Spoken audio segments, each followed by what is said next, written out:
एक बार एक लड़का एक किसान की खूबसूरत बेटी से शादी करना चाहता था। तो वो अनुमति मांगने के लिए किसान का घर पर गया। किसान ने उसको देखा और बोला, वहां पे जो बड़ा सा खेत देख रहे हो ना, वहां पे जाके तुम खड़े हो जाओ। मैं तीनों बेल को एक एक करके उसके खोटे से छोड़ूंगा।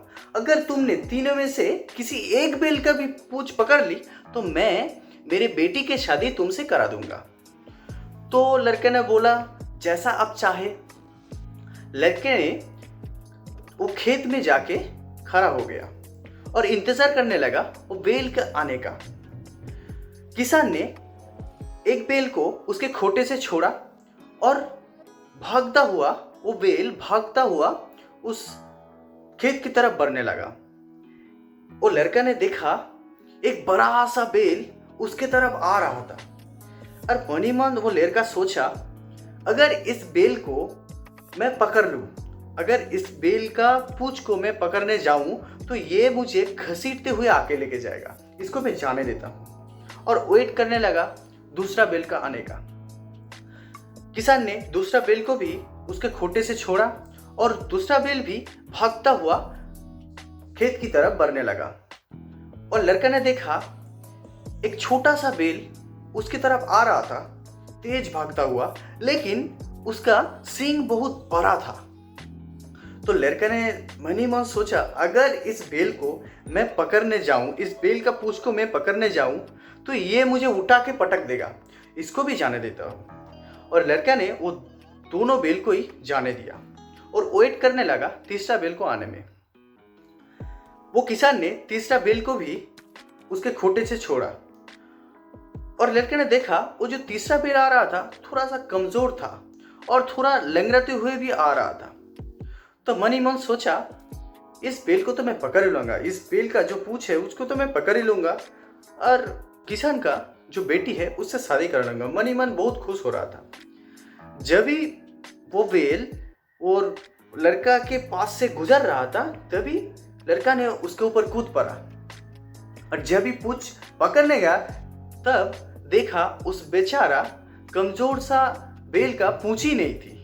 ये मोरल स्टोरी, ये जो स्टोरी है इससे हम लोगों को सिखाता है, हम लोगों को जीवन अवसर से भरा हुआ है, अपॉर्चुनिटी से भरा हुआ है, लेकिन उस अपॉर्चुनिटी का पकड़ने का दम होना चाहिए। ये था एक कहानी। अब लोगों को समझाता हूँ अपॉर्चुनिटी क्या होता है एक रियल लाइफ स्टोरी के थ्रू।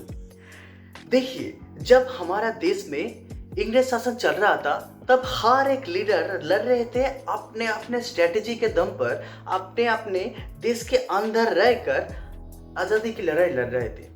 तभी नेताजी सुभाष चंद्र बोस ने देखा सेकेंड वर्ल्ड वॉर अर्थात द्वितीय विश्व युद्ध चल रहा था। एक तरफ था जर्मनी, जापान और इताली जो था एक्सिस अलायंस, और द्वितीय तरफ था इंग्लैंड, पोलैंड, फ्रांस और यूएसए जो था एलाइड पावर, और इंडिया के अगेंस्ट था ब्रिटेन।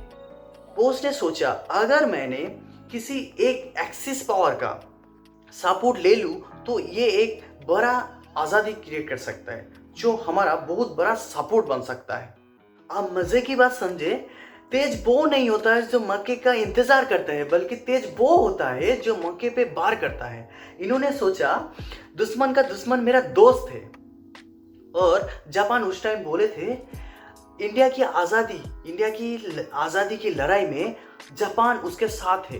तभी नेताजी सुभाष चंद्र बोस ने आज़ाद हिंद फौज वाहिनी गठन किए थे जो हमारे इंडिया का स्वाधीन होने में एक बड़ा रोल निभाए थे।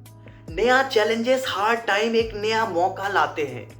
अपॉर्चुनिटी हम सभी के पास रहता है लेकिन उसको पहचानना बहुत जरूरी होता है। उम्मीद है मैंने जो यहाँ से देने की कोशिश की आप सभी ने यहाँ से रिसीव किया।